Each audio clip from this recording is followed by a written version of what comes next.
alive! It's alive! It's alive! It's alive!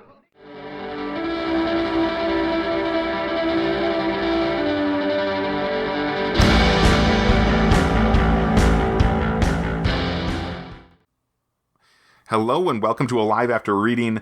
I'm Tim Niederreiter, and with me today is a double feature, kind of. Well, one author, two guests. Welcome to the podcast, O.E. Tearmann. Thanks for having us, Tim. We're really excited to be here. I'm the E in O.E. Tearmann. I'm E.S. Argentum is the other name that I write my solo work under. Mm-hmm. Yeah, and I'm the O. I'm Olivia Wiley, and we are two authors in a trench coat. We use the O.E. Tearmann pen name for our trench coat when we're writing cyberpunk.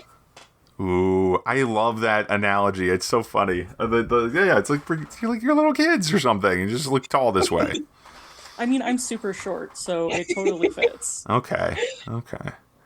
But yeah, so you say cyberpunk. Now my ears perk up at that as well, because I'm a cyberpunk fan here. I've written a little bit of it myself, but all my stuff is too weird to really even be considered cyberpunk at this point. So I mean, and cyberpunk's a weird genre, but what's your work like in that area? Well, we like to take the concept of cyberpunk and remake it in a new form. So I usually will pitch it as hopeful queer cyberpunk. So we're taking some of the aesthetics of cyberpunk and turning them on themselves and showing how these monolithic corporations are actually quite brittle and can be fought when people work together from the ground up. So it's a lot of fun taking the cyberpunk aesthetic and then sort of turning it inside out and poking holes through it.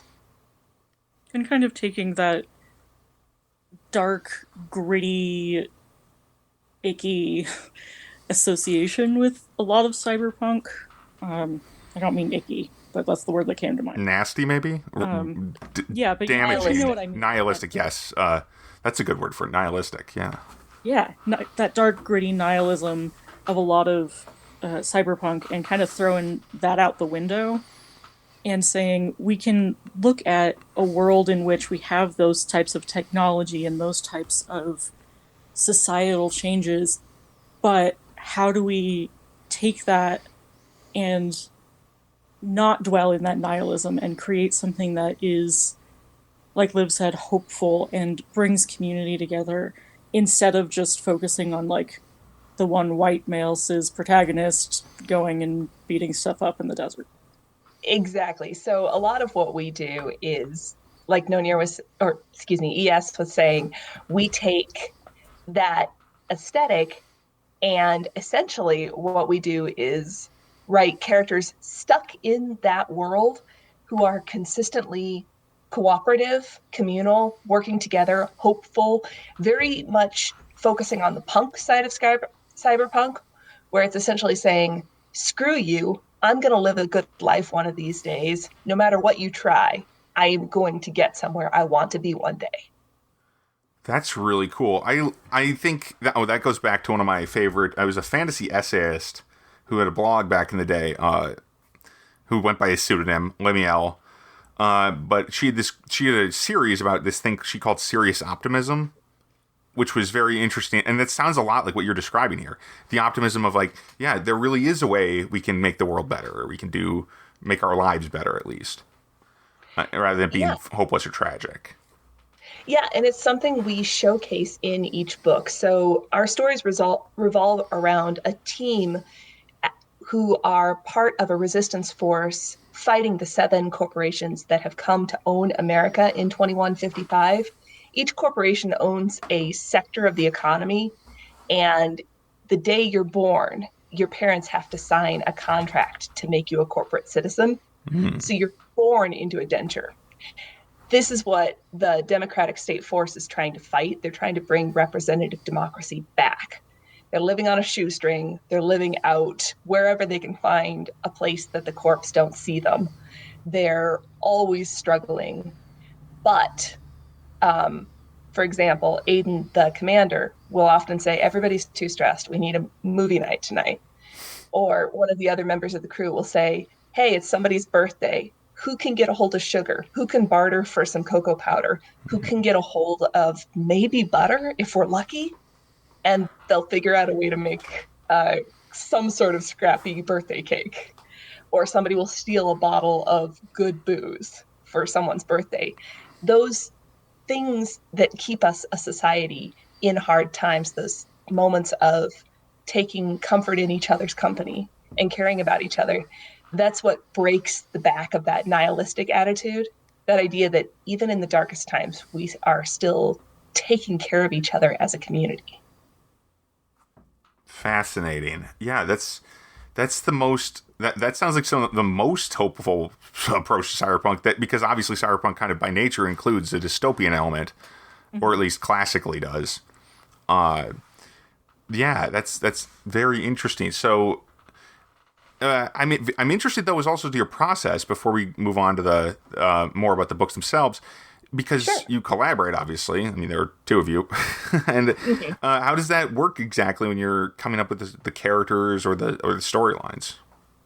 Well, we originally wrote the entire series in the span of, what are we saying, 4 years? Is what we I decided think on? 4 years, yeah. We Between 3 and obviously 4 didn't years. keep track.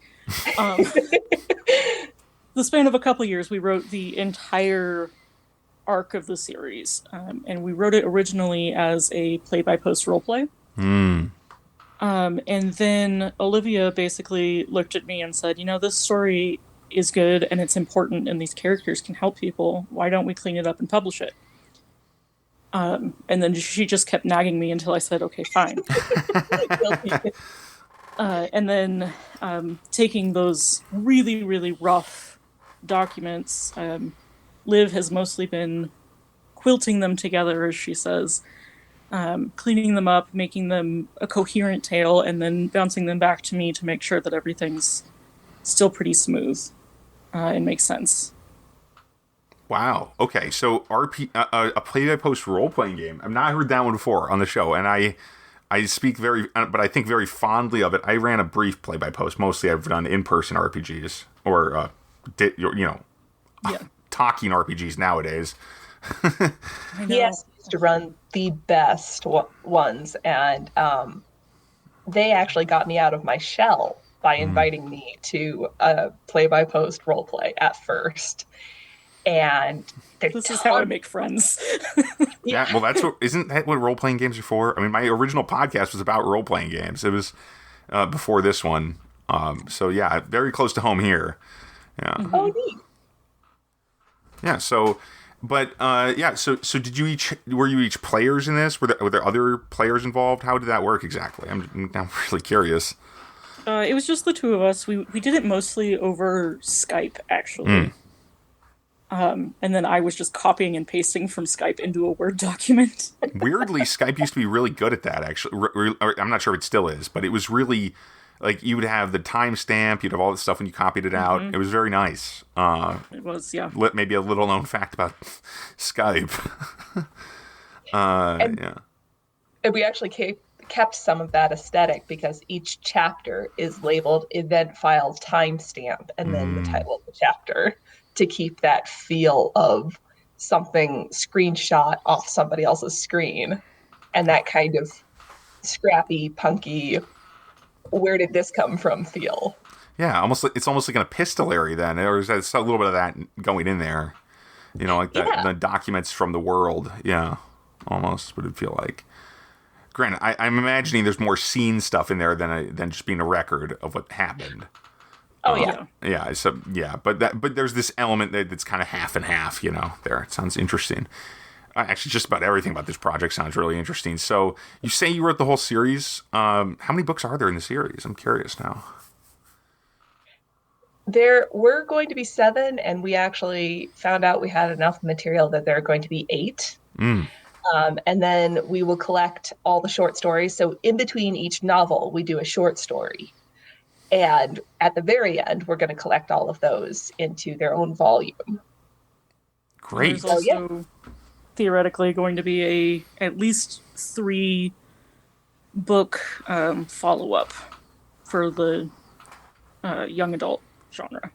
Okay, so you've got like Well, nice long series there, honestly. And do you have? I honestly am blanking, but are you planning to publish this independently, or go with a small press, or something like, or a big press? You know, do you have a contract for it? I guess is my curious part. Yeah, we have a standing contract with Amphibian Press, which is a small press out of New England, and we've really enjoyed working with them. They've been great. They've gotten us hooked up with Kurt Graves, who does the audiobook narration, and his voice just makes our characters come to life, which makes me very, very excited. And they made us some beautiful covers. Yes, they give us amazing covers, and their whole point is to tell the untold story. So we're a very good fit there. Yeah, I mean, untold story, a hopeful cyberpunk future. I mean, that's a rarity, that's for sure, at least in the published world. Yeah, so amazing. I'm gonna have to check this out, honestly. Did you say what it was called? Has anyone said that yet on this call? No, so that would be smart. That would have brains today. So what is it called? The series is called Aces High, Jokers Wild. And book 1 is called The Hands Were Given. So the team is the wild cards, and each of them has a call sign that is a playing card. And so we revolve around that theme. Okay. Very interesting. I actually another motif I enjoy. I never actually finished writing the book, but I had this whole space opera kind of thing where there was a ship, and it was a carrier, and all the fighter craft on it, their call signs were each a card. So each squadron was a suit, basically. It's kind of fun. Yeah, it's a very effective approach, and it works really well. And my mother is military, and so I based some stuff off what I see units in the military do. So everybody has their own theme, sort of, or call sign.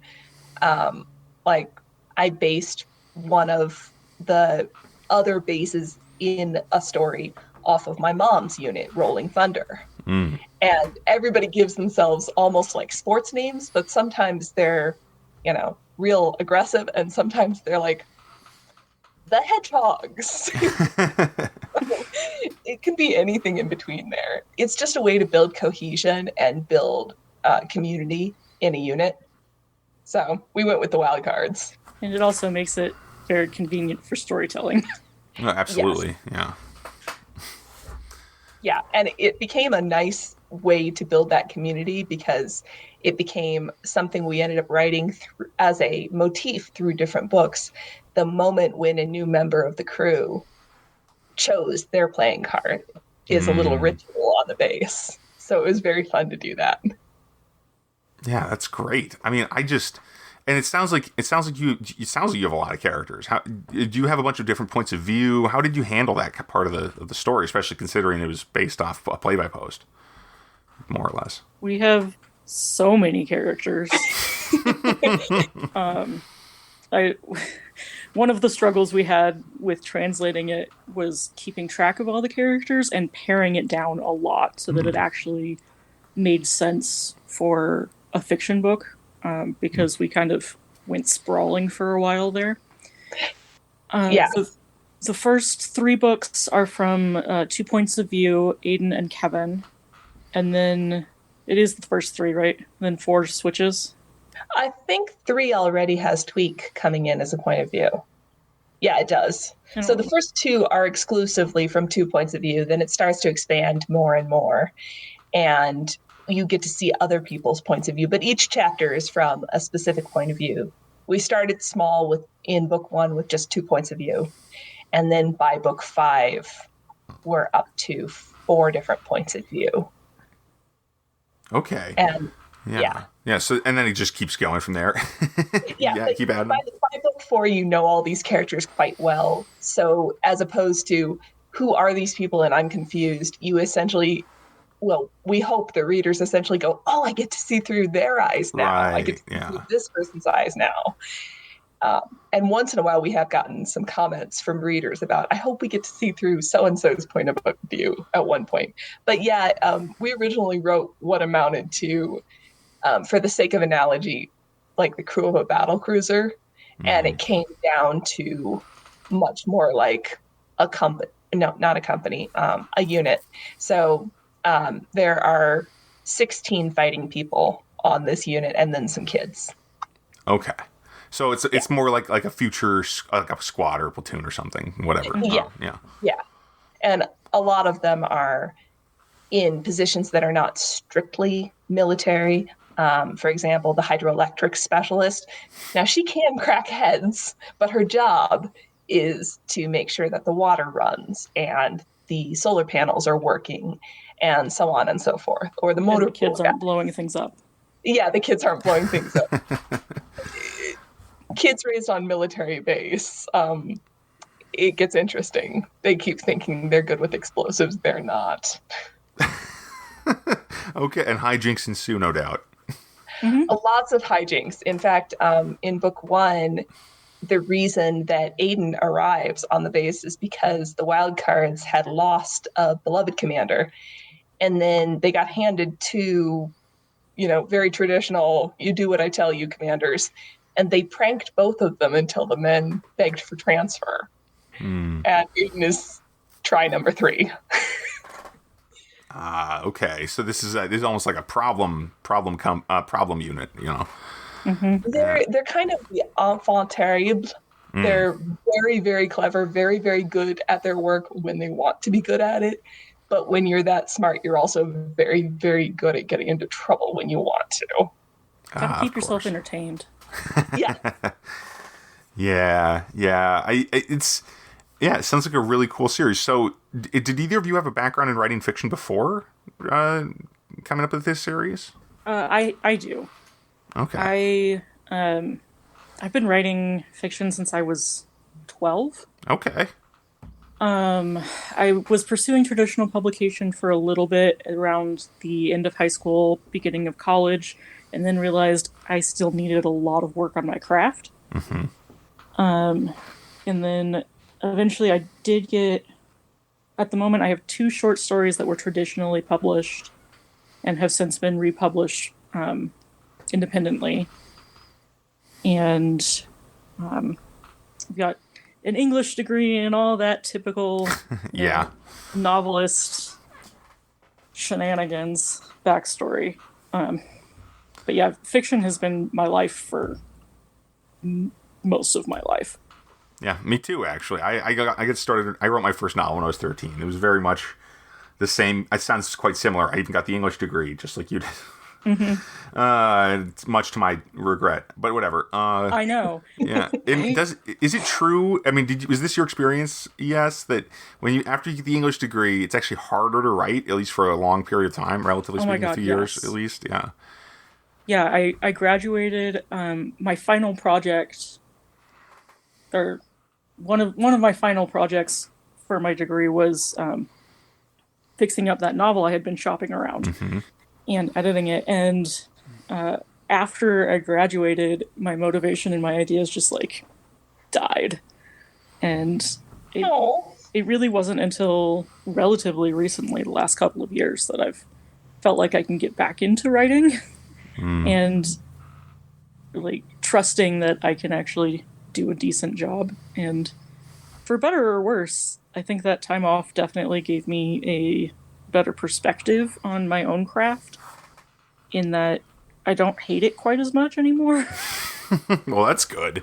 You can't go through life hating the things you make. I honestly would be very frustrated if I felt that way. I mean, I have hated some of the things I've made, make no mistake, but I'm just such a perfectionist that I look at it, and until it's been published or printed or handed off to someone, I'm like, oh, I need to do all the little tweaks, and it's not great. And I'm working on getting out of that mindset. Yes, work faster. Yes, that is key. I have a book coming out in April. I need to get it done. Yes, you do. Actually, now I'm so. Do you, is that book up for pre-order then? The book that other book? It's not yet. Okay. So you don't. It doesn't even have a title yet. Ooh, okay. Was secret project. Yeah, I want to get it up for pre-order as soon as I can, but I need to find a title first. Yeah, well, that'd be important. So hard. Yes. Yeah, you're telling me. I mean, it's funny, actually. It's like, I found, because I started experimenting with titles a year and a half ago or so, where I'm like, let's just try these exactly, this sounds exactly like what's in the book titles, but not in detail, right? Like the first book in my epic fantasy series is called Demon Scroll, because there's a scroll which can help you turn into a demon if you read it. Okay, great. There's actually a few of those in there, but whatever. I didn't want to make a plural nonsense like that. Whatever. It's still a nice, engaging title. It is. Go, ooh, interesting. Yeah, I like it, and it does tell you a lot about what the book's about. The scroll's quite important, and so it makes sense. Whereas, and also because I'm now making my own covers, it's like, okay, so now I'm gonna make sure it fits on the stupid cover, and I'm not that great at text on covers. So it's like, I gotta make sure it's big enough to read it and all that stuff. It's like, ugh. So usually my titles get short. Yeah, it's its own set of challenges. Anyway, yeah. I have great sympathy for that. Under my own name, I write nonfiction ethnobotany, so research into the stories that people tell about plants. And boy, do I feel you about, this looks great. Is it going to fit on the stupid thing? Is it going to fit in the book? Because so many times I'll turn out, so I illustrate the books, and every time I swear there's at least one illustration that is too big or weird and has to be redone. Oh my, okay. I'm trying to imagine weird plant story illustration. Interesting. Yeah, I can imagine some that would be strange already. Yeah. Just Google kudzu. That'll give you some stuff. But yeah, familiar. So I sympathize with that feeling of just please fit on the cover, please. Just work. Yeah. So I guess it sounds like with a very unique process for your series. I mean, this is kind of putting your toe in the water for the first time as far as publishing. Is that fiction? That is that true? For me? Oh, other than of course the short stories. Sorry. For long form. Yeah, long form. Yeah, first long novel fiction, still. It's not out yet, is it? Or is it coming out?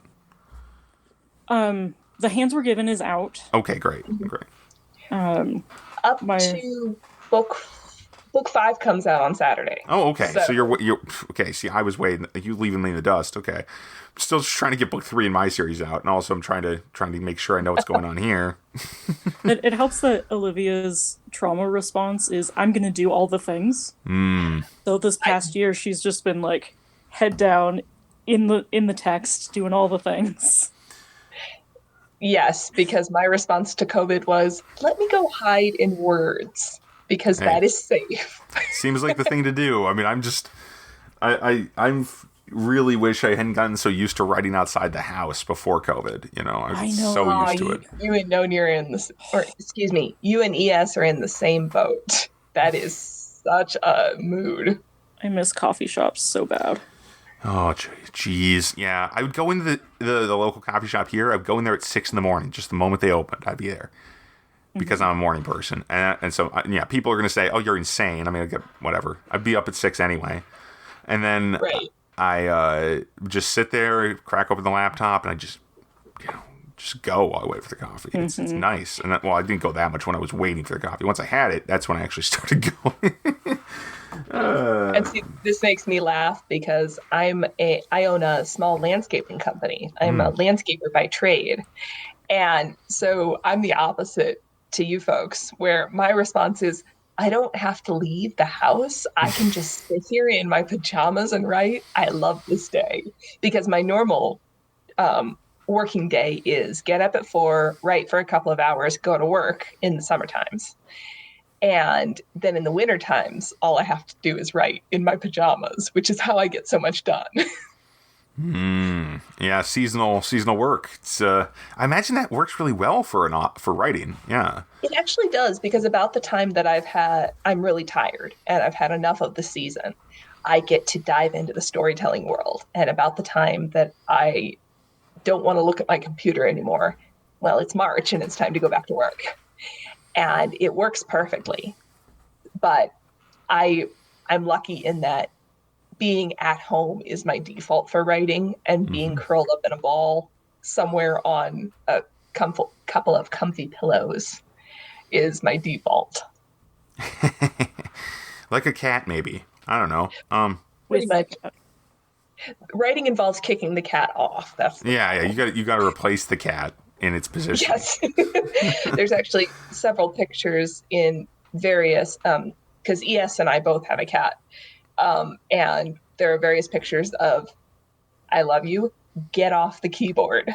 I love you, get out of my chair. That takes me back. Yeah, I haven't had a cat in a couple years now, but back when I did, that was life. Yeah.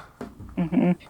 And at one point, I really wanted to give some of the kids on the Wildcard space a pet. And I had to tell myself as a writer, this doesn't make a lick of sense. It would be impossible. So instead, I just went with, we wish we could get you guys pets. We can't. Interesting. But we wish we could. Actually, that's an interesting. That raises a question. Was there anything else like that where you're like, okay, this would be cool, but it doesn't make a lot of sense, you know? Or did you have other things where you had to err on the side of practicality more often, because you have like a military unit here? Yeah. Yeah, for Right. sure. Definitely. We wrote a lot of things in the initial draft roleplay that were just for fun and didn't necessarily make sense. And going back through it, definitely had to go, wait, does this make sense? Or, haha, that would get them completely nabbed immediately. Yeah. There are definitely scenes we reread with, this is how you die. Let's not.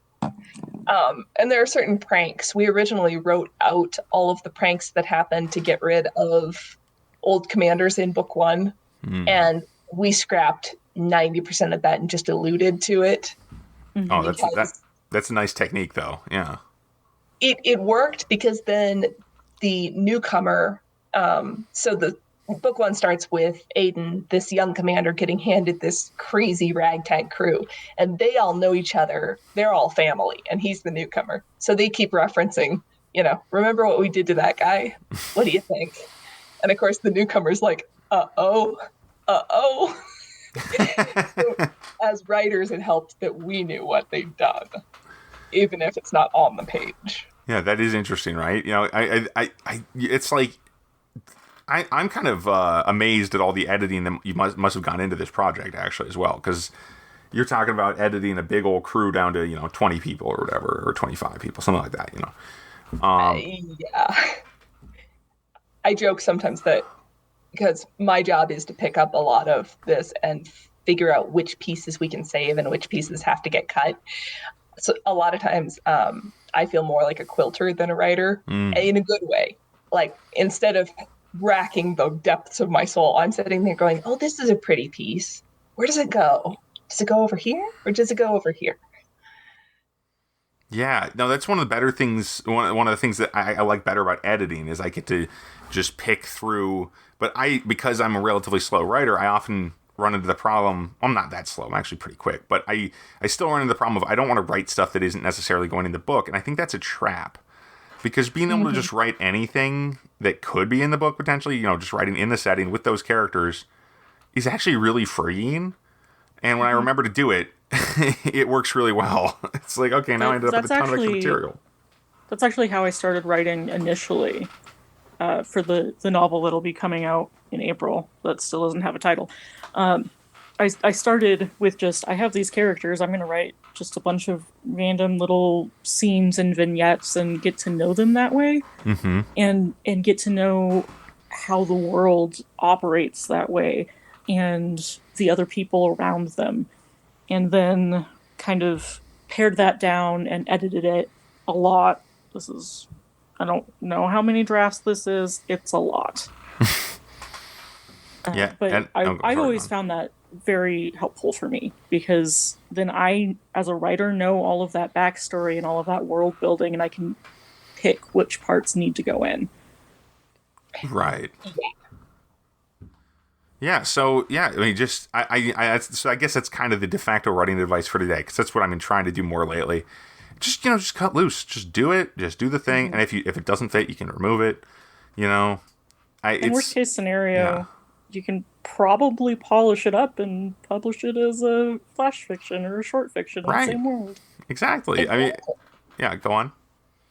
Oh, just I'm completely in agreement with both of you. I treat writing the way I treat gardening. So if it's not growing well, weed it out, take it out. But you have to start out with some things growing. You have to plant seeds before you can decide which ones to pull and which ones to cultivate. So yeah, plant seeds, play with the dirt, and something good will grow out of it. And if it's not good, yank it. Yeah, they do say that, writers are gardeners or they're architects.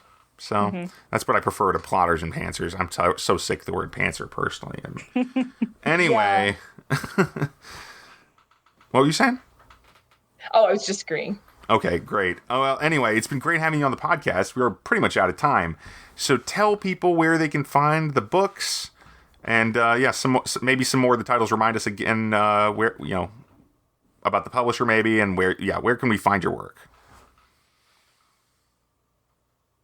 Go ahead, Liv. Okay. So you can go to Amphibian Press first. So it's amphibianpress.com. And they have all of our stuff in their shop. And then you can go to Amazon and just type in O.E. Tearmann, Tearmann.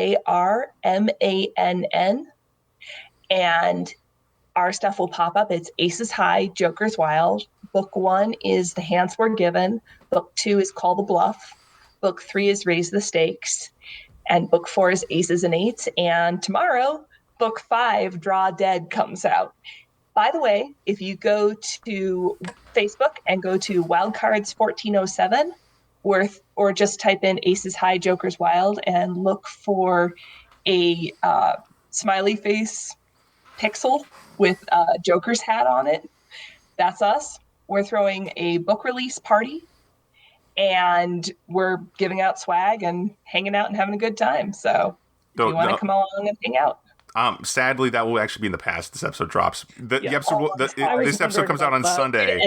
This episode comes out on. I'm not. Don't worry about it. It comes out on Sunday, so this will all happen yesterday. But yeah, okay. It sounds like a good time. Maybe I'll put up a notice about it somewhere else. I don't know.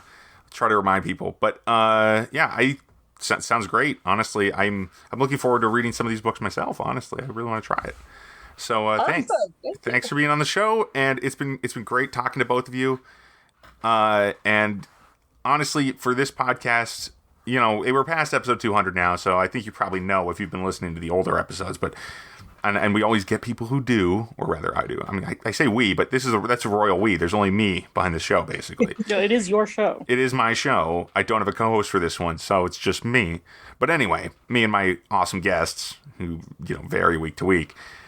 But yeah, you can find the show at mentalcellularpublications.com. I should have just done the screel, the thing, done the thing before I went off on a tangent there. So find us at mentalcellularpublications.com. You can find my books on amazon.com. Well Country is the third Demon Hunter book. That's up for pre-order. That's epic fantasy, big epic fantasy in a fairly dark setting. Though the books, believe it or not as dark as they might sound, but in concept. Anyway, thanks for listening, folks. And I'll talk to you again next week.